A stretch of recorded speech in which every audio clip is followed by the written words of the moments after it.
Prévention du paludisme, le Lariam sous surveillance renforcée. Les signalements d'effets indésirables liés au Lariam, un médicament prescrit contre le paludisme, semble augmenter au niveau européen.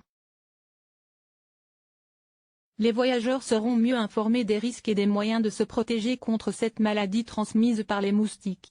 Le témoignage du chanteur Stromae, victime d'effets secondaires graves qu'il attribue au Lariam, a peut-être contribué à faire avancer ce dossier. Réunie le 19 décembre 2017, la commission du rapport bénéfice-risque de l'Agence nationale de sécurité du médicament, ANSM, a recommandé que ce médicament, prescrit en prévention du paludisme, soit mis sous surveillance renforcée.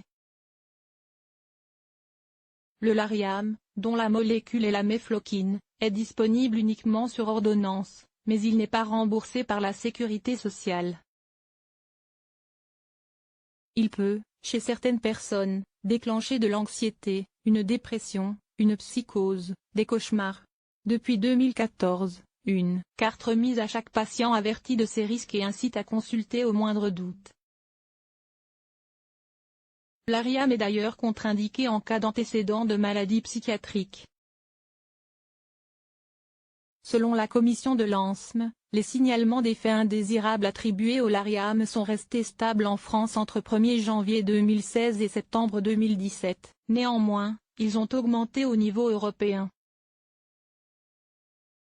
Elle demande donc la mise en place de mesures destinées à mieux informer les voyageurs sur les caractéristiques du Lariam, sur les moyens de se protéger du paludisme lors d'un séjour dans les zones concernées et sur la nécessité de consulter un médecin avant de partir.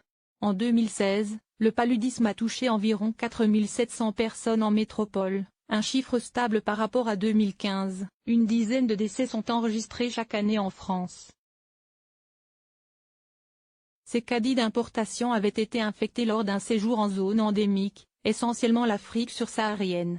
Pour se protéger du paludisme, d'autres médicaments existent, comme la Malarone ou le Doxypalu. Le Lariam ne représenterait que 5% des ventes de médicaments prophylactiques. Quant aux moyens de protection simples, de type répulsif et moustiquaire, il reste plus que jamais indispensable.